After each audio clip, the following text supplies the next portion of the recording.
Hello, everybody. Hello, hello. Okay, I see people are connecting. Ralph, are you going to be Cookie or Ralph?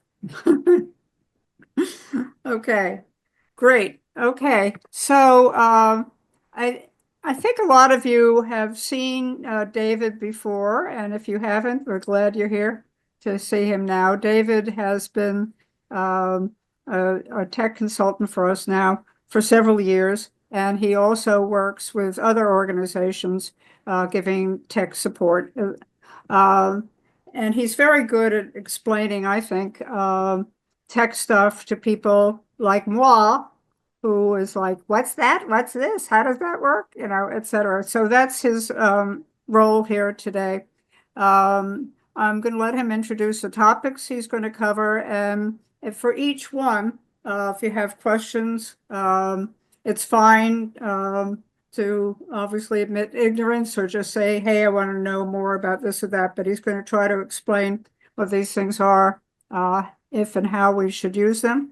And then there may be other tech terms that you'd like him to explain, and I hope we'll have time for that. As usual, have I put in yes, I put in the group chat, so of course, write to me anytime you have questions. And we have tomorrow, the last day of our first week. Again, you can invite friends to join us for free. Okay, David, most welcome in a slightly different role for you today. We're happy to have you explain things to us, so we turn it over to you. Thank you, Judy. Hello, everybody. I'm David, or David the Tech Guy, and today we're going to talk about some of the more common things. We may be covering points that you already know, but we may hit on one or two that you don't. I am not necessarily an expert on any of the applications, but I am a frequent user. So consider me a kid in class with whom you're sharing homework, and I can show you some of the points that we're going to cover on here. And to begin, let me share screen. And ready, we're going to share screen. Go over to the website where we have a new page. And you can find it in About Us. The new page is called Technical Tools. And in it, we have the two things we're going to cover today, which is Zoom and how to use it, you see, and various tech terms defined. So we just pick some of the more popular ones here. And let's get started with Zoom. We're going to cover four things: how to get into a Zoom session, how to control your appearance, like is your camera on and off, or do you have an avatar? What do you do with your background? And your sound, simply how to turn it on and off. Surprisingly, that still becomes a somewhat frequently asked question. And also, writing and sharing on Zoom. This is particularly of interest if you have materials you want to show to others, like I'm doing right now. I'm sharing my screen so that you can see this page. So let's get started on step number one, joining a Zoom session. Well, as you know, CL&L sends out emails, and there is a Zoom link in there. You click on it, and that will look for and bring up a Zoom application on your device. If you don't already have Zoom on your laptop, on your phone, or whatever you're using, then clicking that link will create a prompt that encourages you to download the app and install it on your computer or phone. You don't need a Zoom account to join a CL&L meeting. You just need to have the Zoom app installed and bring it up. When you click on the link, you'll be led into the meeting if you're a student and all. So currently we're sending out meeting codes, IDs and passcodes. You don't need them. We might discontinue that. So if you don't, so if you see that in your email, you don't need to use those codes unless otherwise stated. But that's all it is. You just click on the link, provide a link, give it to somebody, they click, and they come in. Now, once you're in, what about your appearance? Showing or not showing yourself on video? Well, we prefer that you do, because then we can all be like we're having a potluck. And so to turn your video on, you can click the Start Video button. Now that's down in the bottom of your Zoom screen in that black bar with a little icon of a camera. You can click it on and off. It's a toggle function. It's that simple. Now, if you fall asleep in front of the computer, host might turn your camera off for you. The host has that power. But you Oh, can then and to check, when people are doing something that's distracting, they're not fully dressed, or they're yeah, chewing with their mouth open, etc. I may also turn it off and then write to you that you can turn it on again. Let me know when you're ready to turn it on again. yeah, yeah. Very good. That's right. And so if you get your camera turned off, you can send a message to the director, and we're going to talk about how to do that. Now, blurring the background of your video, which I've done. I'm going to show you how to do that. That's a nice feature. I like it. In the bottom left corner of the video window, your Zoom window, there is the start or stop video. So if you're running video, it's on start. You'll see it. It'll say stop video. If it's stopped, you'll see start video. Anyway, it's a toggle feature. To the right of that, there is a little up arrow next to the little hammer icon that says start or stop video. And when you click on that, you will find a link for blur my background. When you click on that, it blurs. Let me show you the difference. Quite simply enough, I've got blurred background. If you're seeing me full screen, I don't know, but I'm unblurring my background. That's the room, and I'm going to click on that again, and it's blurred. I think it's a nice bokeh effect, photographers call that. Finish to do that as well. I think you can see why I might want to blur my background. There's nothing bad in there, but there's a lot of stuff. And Yeah, yeah, you can. And if rhubarb's getting into trouble, you're going to want to blur the background. My background So, is blurred already. okay, so I just blurred it. Okay, yeah, you did that, Eleanor. Great. Mm-hmm. and so it turns on and off so you can blur and unblur. There's other video options down there. Let Dave share screen. How about that? Okay, so let's go back to the page. So there are other video options that you can use. Um, there's a filter and where you can choose an avatar. What would happen if I chose like a caricature of a dog? Then the dog would be moving every time I moved. Like it's like a cartoon character. Anyway, I have to sign into something for that. It's all explained. You can change how your name appears on Zoom. Okay, there's a little icon of people down in your bottom bar, and it says participants.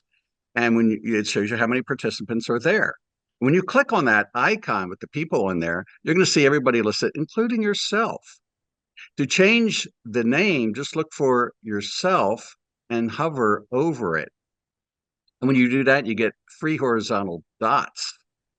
And I'm going to rename myself from K. David Katzmire to David, the tech guy. So I just changed that. And now if you look at participants, you're going to see that David, the tech guy, is now in the meeting. Okay, sound on and off. Little icon for that, simply enough. A 1930s mic you can click it on and off. So if somebody answers the phone and starts talking in the room, heck, turn it off. Okay, writing and sharing in Zoom, which I'm going to do later on because we got some little videos about apps that we're going to see. So I'm going to be sharing on Zoom. But let's first start with chat. Writing a note in chat. When chat is allowed, and it is, then you can send a chat. But there's really 2 ways that you can do that. When you click on chat, it opens up a window, and by default, at the bottom of the window, you'll see meeting group chat highlighted in blue. That's the default when you click on the chat icon with the little dialogue balloon down in the bottom of your screen. But it's usually not good to send a chat to everybody. The director asks that you contact her with your message, and then she will, at the appropriate time, without interrupting the speaker, if there's something to be announced, she will, or she may just reply to you directly because you asked a specific question. Well, when you click on that chat icon and bring it up, when you look for that meeting group chat highlighted in blue, there's a little down arrow next to it. When you click on that down arrow, you see everybody's name. So that black bar running all the way across the bottom of your screen, microphone and the video icon near the middle, near the green share button. There is the chat icon with one of those dialogue balloon things that you see. You got that right? I see CL&L 2025 winter classes today. Now that, I haven't yeah, seen and a that name pops up. from That's the one. And it waiting. pops up in a little window. And down in that little window that popped up that Yeah. says CL&L 25 winter courses at the top. Look down in the lower part of that little window, floating in your screen. Do you see meeting group chat highlighted in blue? Yes. Okay. Now to the right of meeting group chat, there's that little down V, that little down arrow. Yeah.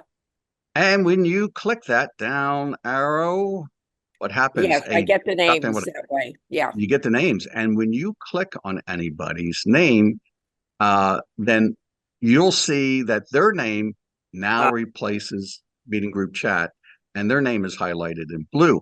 That means that your message will go to that person only. Okay. Thank you. That's how you direct message a person. So you would want to direct message Judy if you had something to say. And that's a test. How about if everybody just drops down the menu and says hello to Judy? And Judy, let me know if I you got get a anything. hide from Ralph. Now, Didn't work. No. sharing photos or videos during a session. We have a lot of teachers that will do that. They'll have a slideshow or, PowerPoint or something like that. Well, what they do is they look down in that bottom bar of icons again, and they click on the green share button. And when that happens, now I'm going to click on it. I got a pop-up. Do you now see a big black box on your screen? Yes. Okay, well, you can't see it. Well, you can give it a try. If you click on the green share button, you're going to get a large pop-up window. And in that, you're going to see a bunch of large icons, one of which says screen.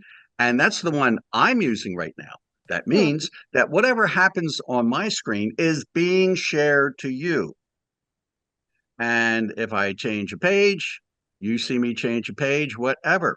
So that's how people share their materials.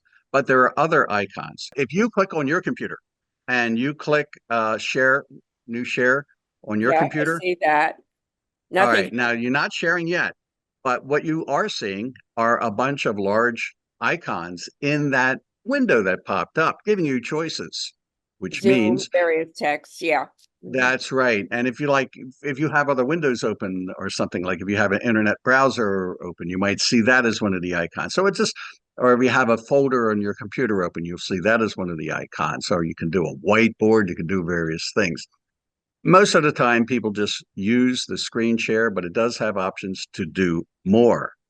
Yeah, so we're going to be having a focus group in a few weeks on collecting what we collect and why. And this will be good for all of you in case you want to show what you collect. You'll be able, if you have pictures, they have to be open on your computer, share, and you can show them. Yes, but the only So way that's they a good can share a thing to screen know is about. if I make them a Okay. co-host. They have to be a co-host to share a screen. Mine says only the host can share. And the co-hosts, yes. Yes, and if you're in a Zoom session with somebody else outside of CL&L and you want to share something with them, then you can reference this page on instructions how. And it's just that simple process. You click the green share button and click on one of the icons like screen, and then everybody sees your screen. So if you're not using it here, you can use it elsewhere. These things are universal. Now, what I'm going to do a little bit is share some videos. So if you're going to share a video, you want to do an extra step. When you click on the green share button, and that large window comes open, then you'll probably click screen because you'll play a video on your screen. Everybody can see it. If you are in a situation where you are allowed to share your screen and enable, then what will happen is then when you click on the green share button, you'll get a large window pop up and just follow these directions. All you do is click on screen and click the optimize for video checkbox. The host has to enable you to do that. Yeah. correct? Okay. Yes. So you're not likely to be using that here. But Okay. if you're in another environment, Zooming with somebody else, and you want to share something with them, like a video or some photos, use the share to be able to display what's happening on your screen so that they can see it. And if you're going to do a video, add this extra step. You'll see it here. All of this will make sense when that is open before you, when you're allowed to share your screen, and you just want to click that checkbox that you'll see under options. So know that if you need it, but you won't need it in these meetings. You need to ask the host to say, I would like to be able to share my screen, and whatever it is you want to show has to be open on your computer. So if it's a still photo, a video, PowerPoint slide, whatever, it has to already be set up, and then you can just click share, and the host will let you do it, or maybe if the host doesn't want to, they may tell you no. I hope that helps. That's exactly right. That's exactly right. So after hearing this, when you go back and look at this page, because you're referencing a particular point that you on something that you want to do, it will make sense to you. So again, even though we're not actually, pardon? Sorry. I was saying it is on the website. It's going to stay on the website. So anytime you need it, you'll be able to find that. Yeah. And we're not doing it in this exercise, but if you need to do it, come back and have a view. Okay. And, sometimes presenters do that. Sometimes they just send their materials, their slideshows and stuff into CL&L, and a tech like Julia will show it for them. But these are the points that you can look up how to do different things in Zoom. Since we use Zoom so much, we thought it might be handy to have that ready reference. All right, you can move ahead. Okay. We're going to cover some common tech terms, and we're just going to touch on some of these. We all hear the word app, and and early on when I was hearing that too, I said, well, exactly what is an app? I mean, isn't that a program? Well, yes, it is. An app is short for application, a type of software designed to perform specific tasks or functions on a device, such as a smartphone, tablet, or computer. If you have Zoom on your device, that's an app. If you have Solitaire on your device, that's an app. Microsoft Outlook and Apple Mail are apps. A whole lot of things are apps. So let's play like a 1-minute video on what is an app. If you woke up this morning thanks to the alarm on your smartphone, or if you like watching videos or playing games on your tablet, you're using applications, also known as apps. An app is a software program that lets you do things, for lack of a better word. You'll find apps on all of your devices, including smartphones, tablets, and computers. Some apps help you complete tasks, while others are just for fun. Here's some examples of ways you can use apps. Mobile apps are apps that run on your smartphone or tablet. They can make many things in life more convenient. For instance, if you're looking for a place to buy coffee, an app like Google Maps can determine your current location and then recommend nearby coffee shops. Apps aren't just for mobile devices, though. The programs and applications on your computer can also be considered apps. If you've ever used Microsoft Word to create a document, or a web browser to visit a website or check your email, guess what? You've used an app. Some apps come already installed, but you can easily download or buy more online. Apps are about communication, productivity, entertainment, and more. With so many possibilities, you're sure to find several apps that are perfect for the things you do.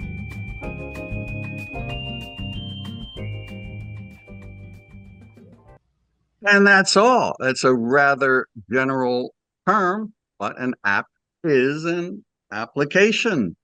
Well, we'll do, any questions? Any questions about what is an app? Okay. So let's go on to So it's really nothing very TikTok. fancy, right? It's just a very, very basic term. And that's all it is. So, I mean, almost everything you use on your computer is an app. So pretty much is universal and general. Now, that gets us to our next one, TikTok. Immensely popular, rose to fame in a very short time, been in the news a lot lately. So let's take a look at what is TikTok. TikTok is a social media app primarily used for sharing short videos and is considered to be a social network. You can set up your profile on TikTok, you can connect with friends, send messages, and like videos. Videos on TikTok often feature music, memes, challenges, or trends.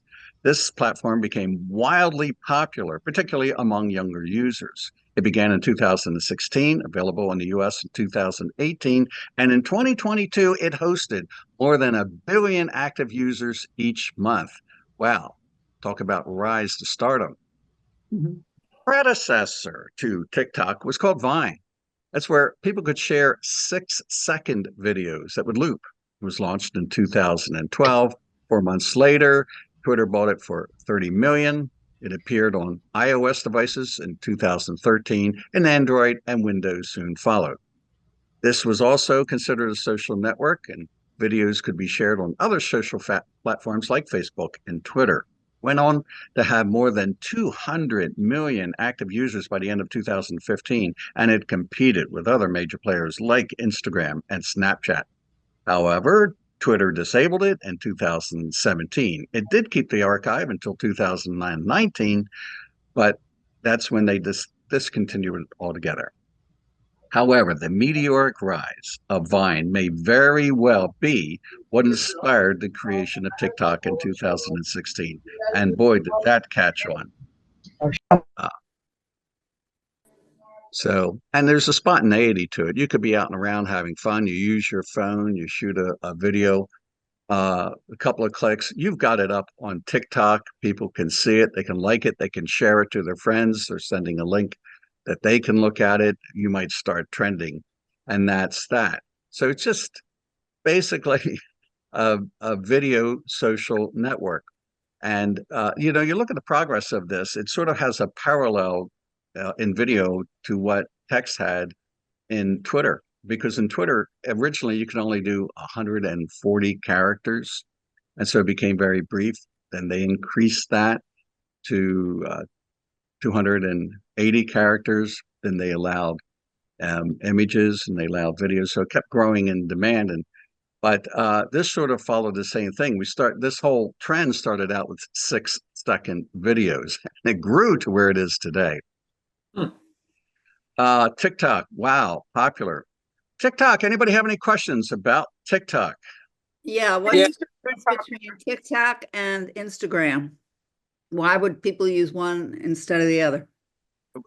TikTok is only for videos, and Instagram is for images or videos. So you have a choice there with that. So that's the biggest difference, primarily. Well, And of when course, people want to present a point of view, go on social media and a political point of view about something or other, where are they yes, going to TikTok? Are they using TikTok? Or no, they're using, they use TikTok for that. But there's a lot of the users are using it for fun. But yes, any subject you can imagine is on TikTok. If you want to have a political opinion, you want to learn about how to build bicycles, that's on there. If you want to know about semi-precious gemstones, whatever you want, it's going to be on there. There's so many users and so many topics. And so it's just like anywhere else, like in Facebook and Instagram. And Facebook bought Instagram not all that long ago, too. So they're kind of connected. But yeah, any social network has people using it to express political opinions. Mm-hmm. Well, Ralph has a question. Yeah. Go ahead, Ralph. Dave, should we be nervous that it's China owned? TikTok? There's always talk about that. That's the big question, and supposedly in recent decisions here by now, they're supposed to have sold it, or else be threatened with being disallowed in the United States. And the premise for that is stated as concerned about security, that it is believed that TikTok is mining data from its users, and people are suspicious of what they might want to use that data for. What do Now, you data I'm sorry, I didn't hear it. Broke up the sound. data? What does mining data mean? Oh, mining. Mining data means gathering data, gathering your personal information. And so like they're gold mining your data. And so with that, there have been accusations against other social networks that they were trading or selling people's information, such as their email address, if they have the name of that person. I mean the age of that person. This is valuable if they have any health information and so forth. And selling a person's personal profile information to other networks, they're going to use it for their marketing purposes. But it could also open the door for someone getting enough information to commit things like identity theft or hack into their profiles. So that's a security concern. Scares me. Are any other social media platforms controlled by China? As far as the ones that are popular here in the United States, I personally don't know of any other one besides TikTok. Okay. Now, there may be social platforms that are, I just don't know what they are. Thank you. So that's a controversy. We'll see how this is going to play out. I don't really see what the big difference is between the threat of TikTok gathering data on its users versus other social networks. I mean, Zuckerberg got called into Congress twice over this. Mm-hmm. And the other ones all have the potential for doing the same thing. China is being singled out and TikTok is being singled out. What the reasons are for that, I don't know, so I can't comment. Mm-hmm. But it just seems to me in my imagination that they all have the same potential. Mm-hmm. Okay, TikTok. What is TikTok? It's a lively, mega popular social network built around creating, sharing, and searching for short videos. Users can upload clips of themselves singing, dancing, performing silly stunts, giving advice, and a whole lot more. Not surprisingly, kids love to get their groove on with this app. TikTok has cool filters, speed adjustments, live streaming, and a duet function specifically for friends in other places. The app can also be a fun way to get creative and take on some of TikTok's more constructive challenges. Plus, you can find teachers and book lovers who share cool info there too. But as entertaining as it may be, TikTok isn't problem-free. Because it uses real music, you can find lots of iffy song lyrics and performances that include swearing and sexual content. Also, just like with other platforms, watch out for potentially harmful rabbit holes around misinformation, eating disorders, and more. Before getting started, dive into the privacy settings, specifically the family safety mode that lets adults link their own account to their kids and set time limits, place kids' accounts on restricted mode, and disable direct messages. If you're hoping to get a clearer picture of how your kids are using TikTok, here are a few questions you might ask them. What do you love most about TikTok? Do you share videos publicly or only with friends? Have you seen or heard anything that made you uncomfortable? And what do you do in these situations? To check out our full review of TikTok and lots of other apps, visit us at commonsensemedia.org. We have, some of you have grandchildren or connected to younger people. Are any of them using TikTok to your knowledge? And if so, have you or their parents had concerns? Barbara, you had your hand up if you can unmute. Yeah, they all three of them do. I'm not happy about it. I'd like for it to be disallowed in the country. But I don't know, until it is, I guess they're going to watch. Okay. All righty. Thanks. Okay, you can go ahead, David. Yes. Thank you. All right. Any more questions about TikTok? You were saying earlier that TikTok is for posting videos. Yes, But you were saying it's for people expressing their opinions about anything. I sure, mean, because people take they selfie don't like videos. that. They take People- selfie videos. Okay. So Yeah, video, they sure do. way you put stuff up there, but you can just talk. People talk into their iPhones and on Facebook. I see that. I subscribe to some people that talk that a lot of the time it's them walking through the park and talking while they're holding their phone out at arm's length and using the park going by as a backdrop. And then they're talking their opinions. And also people will make videos. They might have animation in there and graphics, and you might see annotation text being moving across the screen. And so they're actually professionally made videos, and they put them up. You're not looking at people per se in front of the camera in that case. And they're made for all things, made for promotional purposes too. People want to promote their products, and they'll have some promo videos made for their wares. So Uh, yeah, they do it.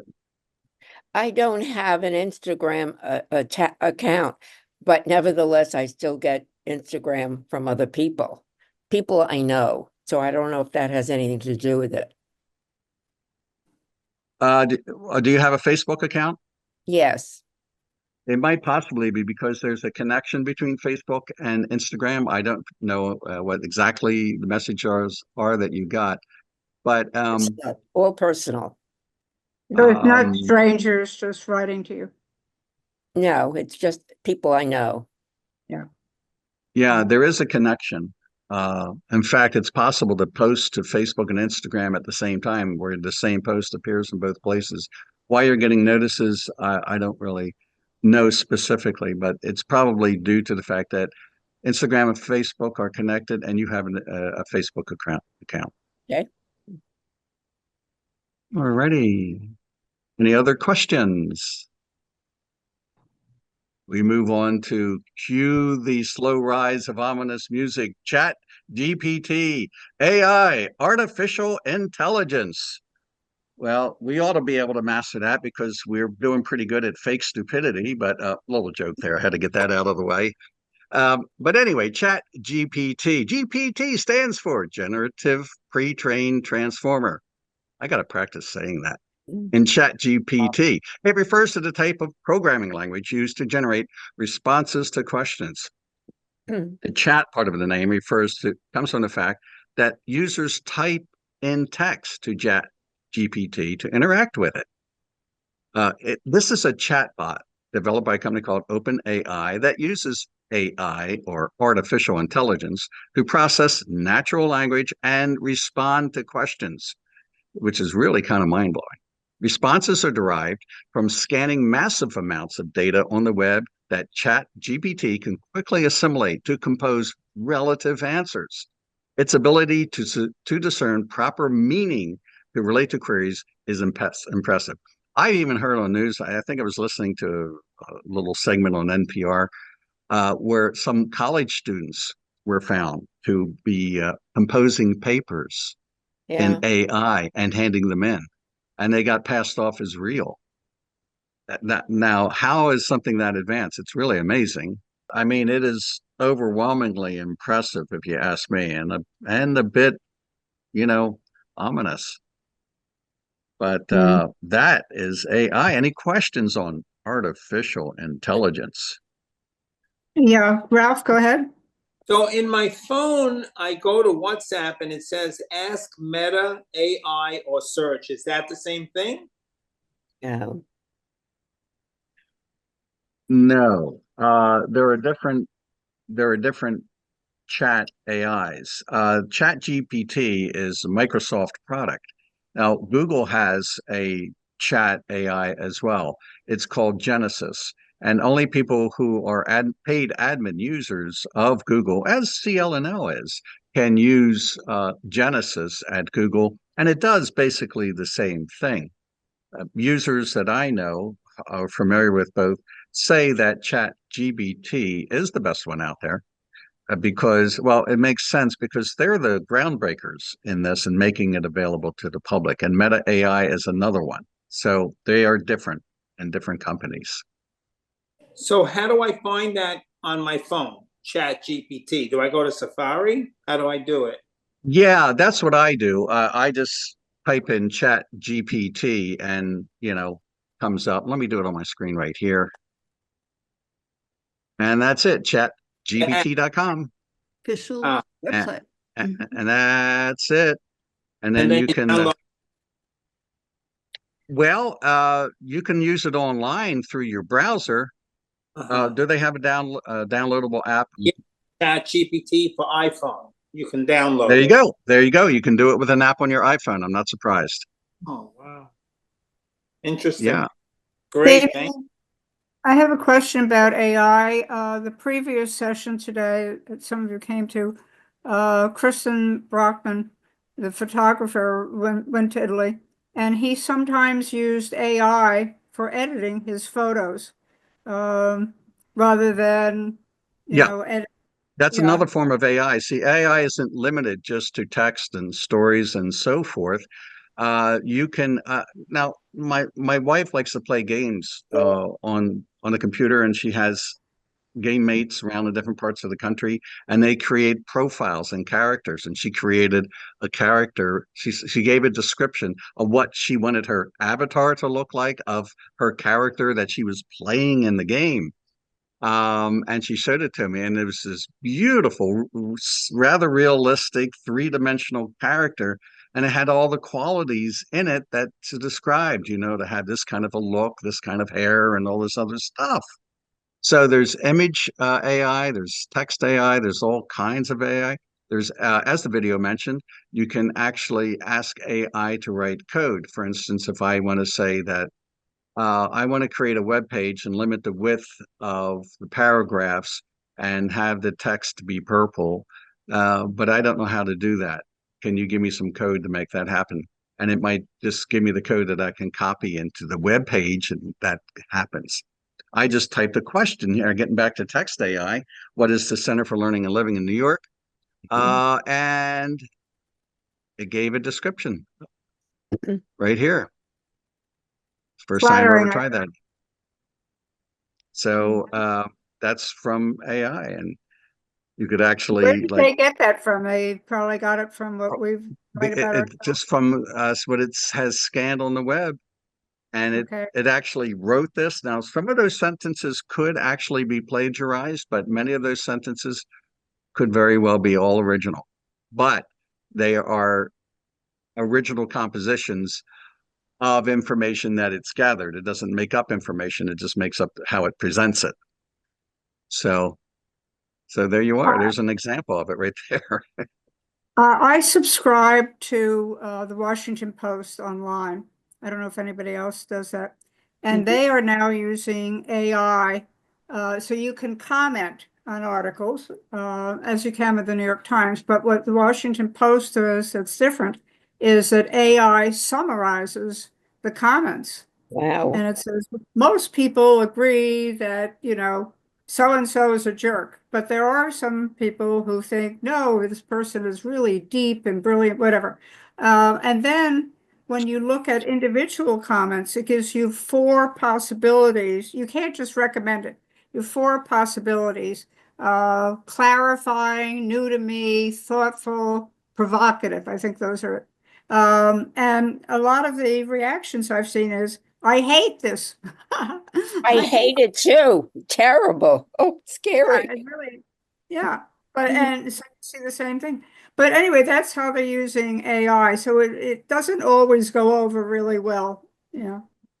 It's meant to be a convenience, but every time you create a floor to make things easier, you're creating a ceiling as well. In other words, when you have the convenience of not having to read through everybody's comment to get the gist of it, you're being limited from details. And you must trust that the way it was summarized is truly representative overall of the comments. So anything that gives you a floor gives you a ceiling at the same time. Patricia wrote a note in chat, and then Beth, I'll come to you right after this. Okay, thank you. Patricia says Amazon also uses AI to summarize product reviews. It's helpful, so she likes it. Beth, come on in. I love to hear you talk about how it's different from Google. And that may sound silly, but I mean, Google has, I think, it's changed the way I have conversations. Like half of the things I used to ask people, I don't ask informational questions. They just say, Google it. And Yes, of course I can this Google it. is I a get this tons of is a very information that way. How is this different? I mean, I'm not going to need to program anything for a long time, but yes. go ahead. Sorry. Yeah, you just hit on one of the key elements of what chat artificial intelligence is.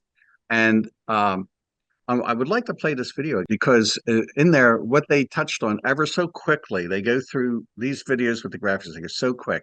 But what it touched on is that a search engine like Google or Bing or what have you, they are only giving you preset answers that were created.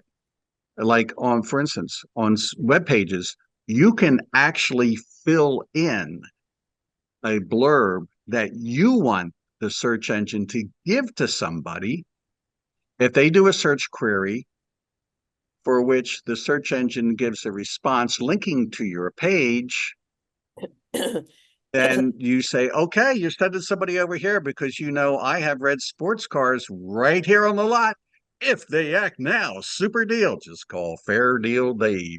They come over to my website and they see, and I can have a pre-programmed sentence. We have the best red sports cars of anybody around, the lowest prices. Come see us today.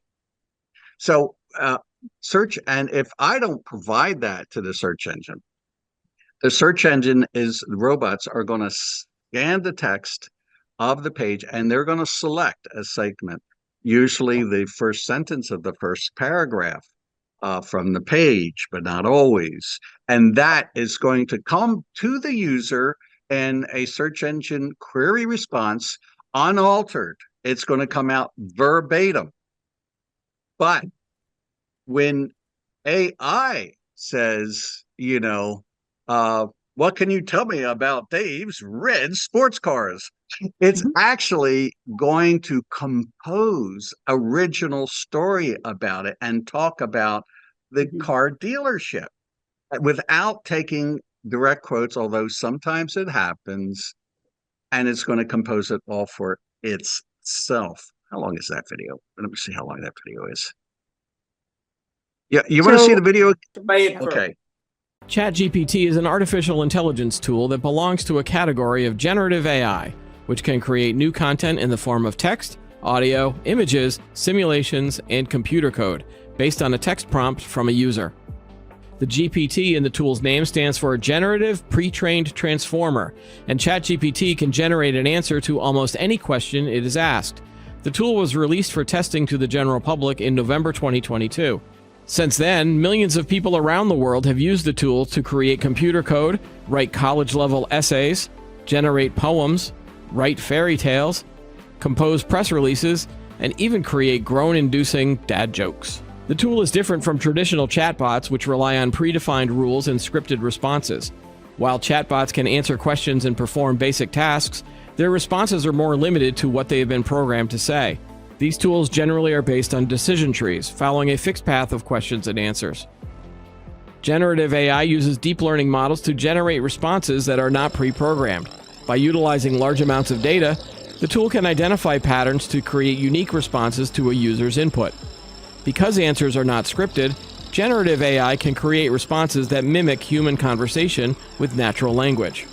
A good analogy would be chefs, who have been trained on many recipes and cooking techniques. When the chefs are asked to make a new dish, they use their experience and knowledge to create a recipe. Likewise, when generative AI is given a task, it analyzes the patterns and rules it has learned from its dataset and creates new content based on those patterns. Generative AI's creation of images is similar. It's like painters who have seen a lot of different paintings before and have learned how to create new paintings that look similar to the ones they have seen. Just as painters are able to use their knowledge of art to create new works, image-based generative AI uses its knowledge of image to create new ones. The more images that an AI is trained on, the more it can learn about different styles and features to create more diverse and unique generated images.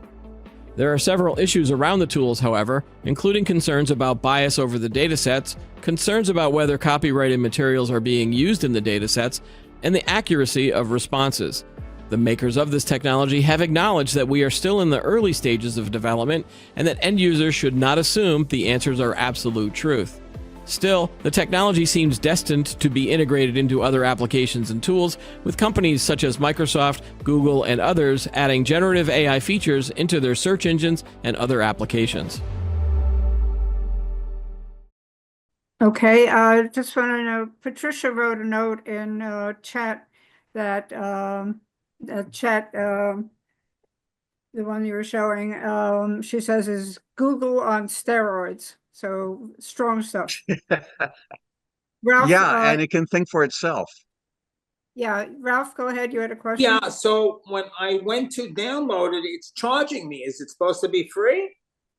Well, some apps are free and some apps are charged. And what there are in the way of apps for a chat AI 30. program, I don't know what's out there. But check around and search your app store to see if there's a free version that might be working for you. Well, Okay, because yeah, it says because you may find that there might be more than one app out there doing Okay. this. Okay, Yeah, great. yeah. Thank you. Okay, to make the best use of expedite time. If there's not any other questions, are any other questions before I go on to the next one? No. Okay. OneDrive. This is a form of cloud computing. You can use cloud computing to back up content on your computer and to share files on your computer that can be accessed by your other devices, or you can even let people patch with their devices to share it. Cloud computer is simply file sharing via a server on the internet to a select limited number of devices. OneDrive is one such thing. That's their cloud storage system. It allows you to store and access files from any device. You can connect your PC computer to it and set it for automatic updates to back up your files. I do that. And it works both on Apple and PCs. This type of file access is cloud computing. It's direct file sharing to your devices and to other people. And that's all it is. And it's it's a nice backup too, because what if my laptop got destroyed in a fire? My OneDrive backup of the contents would still exist. And I could buy a new laptop, get into it, and recover my data. And that's all it is. So here's a 1-minute video. When you need your files protected and available, Microsoft OneDrive is your storage space. It keeps your stuff ready so you can get to it from anywhere, whether that's your office, your couch, or out and about. It's a place to upload and store your files and photos on one device, and everything gets automatically synced to another. Nice. Now everything's stored on OneDrive and easy to access. It's all protected to make sure your files stay safe and secured. And choose who to share them with. So send a link to your favorite memory, a class project, or a report to collaborate on to take and share your digital life anywhere with OneDrive.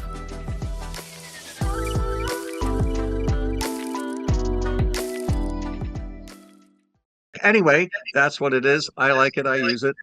I get something every day from OneDrive, even though I've never asked for it. And this is, I can't remember the exact wording, but this is you on this date. And it'll show pictures maybe last year, some go back 10, 15 years, how does that work? And I get those. To, increase the size of one or save it somewhere. I can't do that. Anyway, it's just a mystery to me. What the hell is this? Well, what happens is it will not only back up like your Word documents and your PDF files, but it'll also back up from your photo library. And photos have data in them that show their creation date. And so it's able to read that. And so I could pull up something from January 8th, 2015 and email it to you.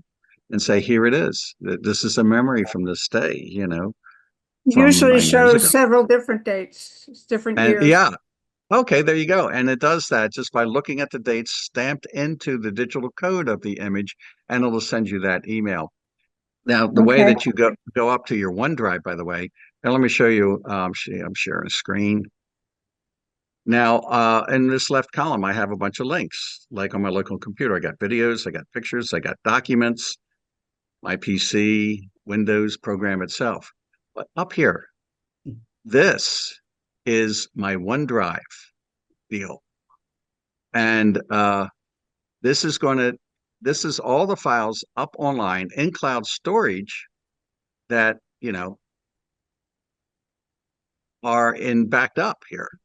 And I could navigate through here and get to that. So that's what's happening with that. And that's how you could get into it. Last quarter hour, QR codes. Now, these are interesting. They popped up and grew immensely popular kind of quick. And they are handy because they contain a lot of information and they can cue your phone to do things, bring up things, take you to a website page and whatnot. These are scannable barcodes that store a variety of information like URLs, text, contact info, discount coupons at your local store. You use them in your everyday life. I've seen them in the grocery stores. QR codes are two-dimensional forms of barcodes. Barcodes are nothing more than variations of Morse code. That's right, barcodes like you see in the supermarket when you buy a box of crackers, that's Morse code. But instead of using dots and dashes the way that Morse code does, it's translated into wide and narrow lines that are easier to be read with a scanner. But in 1994 in Japan, car manufacturers needed more information that's in a barcode. So they converted those bars into a two-dimensional form in a square that can hold a lot more information. But it's still basically on-off or black-white symbols put together to make letters, and it contains exponentially more data. And what are we going to find out about QR codes? Let's see what the vid says. You are probably familiar with the black and white square-shaped barcodes. You might have seen them at billing desks, product packagings, or even on tent cards in restaurants. These are called QR codes. They connect the offline media with online content. And you are wondering, how do these QR codes work? Well, first you need to think of a QR code as a language that mobile devices and scanners can read but humans can't. Just as every language has some letters or words to form a sentence, a QR code has elements. And this video explains all the elements of a QR code and how they contribute to its functionality. First, data modules. They are the black and white blocks of a QR code. They store all the information which is shown to the end users. The positioning of data bits begins from the bottom right corner of the matrix. It moves upward in a two-module wide column and switches direction on reaching the top. This makes the rows and columns of the QR code. Second, eyes or the finder patterns. They are the big squares at the corners of the QR code. They allow the scanners to recognize the QR code accurately and allow them to read it at high speed. Third, separator. It helps the scanners differentiate finder patterns from the actual data. Fourth, quiet zone. It is the white space equal to 4 modules around the boundaries of the QR code. It helps the scanners locate the finder patterns. Fifth, alignment markers. They are smaller than eyes, and their role is to help the scanners determine the orientation of the QR code. This helps scan the QR code at any angle, which gives it 360-degree scannability. Sixth, error correction. It ensures that QR code remains scannable even after getting damaged or dirty by up to 30%. This happens via algorithm called Reed-Solomon error correction. It increases the number of modules, data blocks, in the QR code. Hence, it's possible to adjust error correction, which has 4 levels: L 7%, M 15%, Q 25%, and H 30%. At last, mask patterns that make QR codes more readable for the scanners. Masking is inverting the colors of the modules, that is, dark modules convert to white and vice versa. There are 8 mask patterns available in total, and the right one is chosen based on the one with least penalty score. Now you know how a QR code works and comes live within 2 seconds of holding a smartphone in front of it. Note that each QR code can store up to 7,089 numeric or 4,296 alphanumeric characters. And it's important for a QR code to have high contrast with the background for good scannability. In case you want to know how to scan a QR code, just open your smartphone's camera and hold it in front of the QR code. You'll receive a notification when it gets scanned. In case your phone doesn't have inbuilt QR code scanning feature, you can install any free third-party QR code scanning app to do the job. That's it. In case you're looking forward to creating a QR code, you can try Scanova for free. Log on to scanova.io. The link is in the description. If you found the video helpful, hit the like button. And don't forget to subscribe to our channel. So there that is. I can tell you a practice. Yeah. Why do businesses use it? I mean, I see restaurants that have it. Is it just that they don't have to post the whole menu or have a lot of printed menus? But I don't quite get, what does it do for them? Does it save them money, save Well, them time? it can make their entire menu appear on their phone. And if they have like a web page or a flyer out somewhere with the QR code, and let's say they have call-in ordering, somebody can scan that QR code, boing, all of a sudden the menu's up on their phone, and they can see what the restaurant has. Or if it's a walk-in restaurant, they can look at the menu and decide if they want to go there. A person can have a QR code that shows their address, and you bring it up and you not only get their address, but you can tap and have it connect to your map program and get directions on how to go. And all you did was scan a QR code, tap on your phone, connect it to your map program, and you've got your phone telling you how to drive there. That's a couple examples. I'm going to give you another example. I'm webmaster for the New York Theater Festival, and we sell tickets online to various plays. When someone buys a ticket, they are emailed their ticket. It tells them the name of the show. Also included in that email ticket is a QR code that appears. And what they can do is walk into the theater with their phone, and in the theater with a scanner, a person can scan that QR code on their phone, and that checks them in. And it validates that the ticket they're showing is real. It actually was purchased. And not only that, it records on the website that that person is checked in. So if somebody followed up with a copy of that ticket and wanted to get in, they say, wait a minute, you're already inside sitting on row 3. Oh, that is my clone. All right, he got it. I'm going. I know to Bye. take And they run down the street. I know how to take a picture of the scan, but what do you do afterwards? What button do It you happens automatically. And that's the way, right now, iPhones and Androids are equipped automatically. You just open the camera of your phone Yes. and point it in, get close to that QR code, it'll pick it up.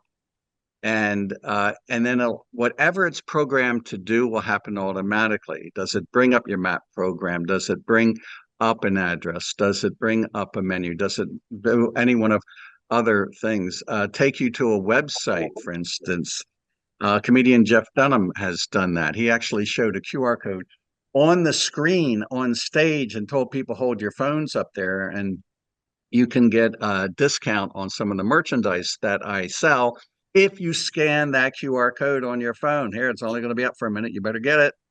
And then when you did that, it would take you to his website and enter a special discount code if you purchase an item of the merchandise he has. So there's another example. It's really useful. Does a 10R phone have that ability? Doesn't happen automatically. That's why I asked if my phone is set up for that, for automatic opening. Okay, what year is your phone? Several years. It's a 10R phone. Okay, and how many years have you had it approximately? That's 7. That might be on the other side of the cusp of from when Apple started making it an automatic function. So know this, if it doesn't happen automatically, No, it you can doesn't. go into your app store and search for, just type in QR space code, Okay. and it will show you code readers that you can load on your phone as an app, and you'll get an icon on your phone. Then when you click on that icon and open it, it will become self-explanatory of how to use that app to be Okay. able to point your phone at the QR code and get the desired results. So look in Okay. App Store for QR codes. Okay, I'll go to Apple altogether. Let them do it for me. Well, yeah, you want to go on your phone, click the App Store or what does it say, App Store or Apps icon, and that will take you into, yeah, it says App Store. It will take you to where you can search for Yeah. apps that are available. And And what will it say? there's a magnifying, when you open the App Store icon Yeah. on an iPhone, you can click on magnifying glass icon Yeah. in the App Store, and then that gives you a search field.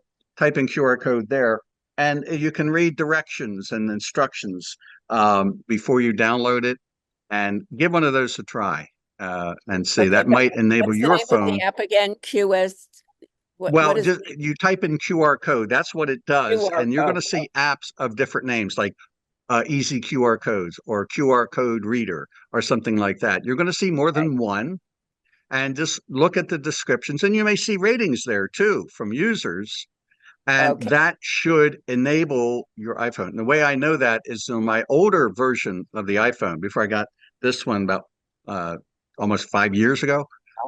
On my older phone, I did exactly that, and that's how I was able to read QR codes with an app. All right, thank you. Okay. So David, you have podcasts. Podcasts are really audio things that are up on the web. Here's the story. Podcasts are an audible, audio or video series available for streaming or download, usually focusing on a specific topic or theme. People subscribe to a podcast and receive new episodes as they are released on topics ranging from news, storytelling, comedy, or education, a whole world of things. This alternative media collectively now outpaces traditional media giants. So there are podcasts on everything. I've been producing and managing podcasts for more than a decade, some of which are also on terrestrial radio stations in 14 cities around the country. And they've been on all kinds of things, ranging from security, on food, Italian food podcast was one, and you name it, just any old thing. Now, the term podcast, sometimes the question comes up, where did they get the name? A term podcast is derived from the words iPod and broadcast. The iPod was developed as a portable audio player. This replaced the use of an audio tape cassette that was previously popular. It was the Sony Walkman. Many of us are old enough to remember that. And it played virtual files like MP3s that could be stored on the iPod. That meant that the Apple iPod could easily store and play a multitude of audio files without switching tapes. The iPod faded out as Apple developed these capabilities into the iPhone. And Barbara, there it is, Apple developing something into the iPhone, just like it did with the QR codes. There's a lot of things that used to be standalone items or apps that are now standard issue in Apple phones. But that's all it is. It's like a radio program online. It's like internet radio. That's a podcast. Question. But Can I ask you, does it cost money to put on a podcast? I asked that for a particular reason. I gave Yeah. a relative some money to put on a podcast. okay, there are different services that are paid, but there's one that's free. There's paid services like Blog Talk Radio, very popular. I was on it for years. Deepak Chopra was on it. A lot of people are on it. And you pay a monthly service fee. They were charging $39.95 a month. I think it's still the same thing. But then they have a vast internal search engine. Other people will find you. And then they stream your podcast out to all the streaming services. So, like Spotify, Apple Play, and all, just the whole range of them. They automatically syndicate them to all of those places. So SoundCloud is another one that you can subscribe to for a monthly fee. It's free. How do you search for podcasts on a particular topic? Or Well, you can do a Google search for one, but you can also just go to Blog Talk Radio and search there and see what do they have on their platform. And then what you're going to do is you're going to limit your search there and not wind up going all over the places, like finding a text article somebody talks about what are podcasts, but you're actually going to get links to podcasts. So either just say podcast subject line, a title of your interest, and put it into Google. Go to Blog Talk Radio, look in there. You can go to Spotify and search over there as well, and SoundCloud, search there as well. You can go to the various in Google. Google's going to be a good way to go for that. W420 Radio Network. I produce this program, which is funny because I don't use cannabis, but I'm a strong believer in medical marijuana. And here's a list of all of the different social audio places that we're on that you can listen to us. It shows you a whole ton of links where you can listen to us. Wanted to show you that just to give you an example of all the different audio outlets that are out there. All right. Any other questions about podcasts? No, I think you can move on. All right. So I wanted to end with this. When we talk about podcasts having its name derived from the iPod, and we talk about QR codes actually winding up being a variation of Morse code from the 19th century, I thought it was kind of interesting to look at how the history of things give you a better understanding and how the connections pass through time and shape the things that are familiar to us today. Here's a short video on that. It's the history of rockets and horse butts. Before they could design the space shuttle, NASA's scientists first had to consider the size of a horse's butt in ancient Rome. I'm Alexander Wynn, and this is Slice of Science. Science and design often go hand in hand. However, sometimes one design choice can have ramifications that impact technology long into the future. That's why, when designing solid rocket boosters for the space shuttle, engineers were forced to take into consideration the size of a horse's butt. You see, these boosters had to be transported to the launch pad via railroad, and that railroad passed through a tunnel which was just wide enough for the train car. The train car, in turn, has to fit on railroad tracks laid decades earlier. The spacing of those tracks was decided even earlier than that, because the method for laying train tracks in America was based on earlier practices established in England.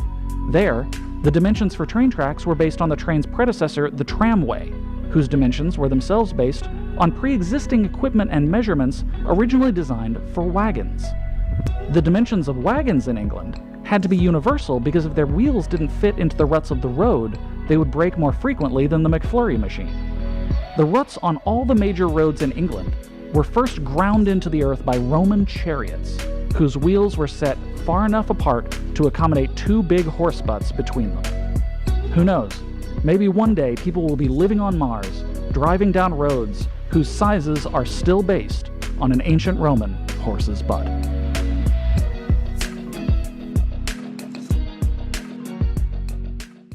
And there you have how technology evolves over time, and there's connections in the things that we do.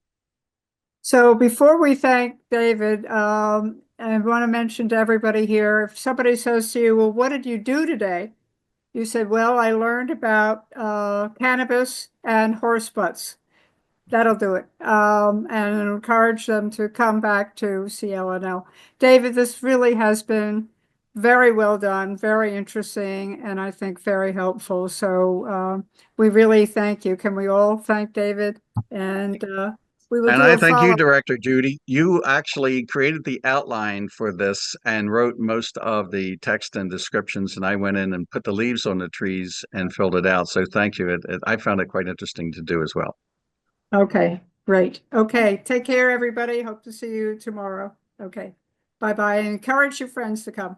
Okay, take care. Bye-bye.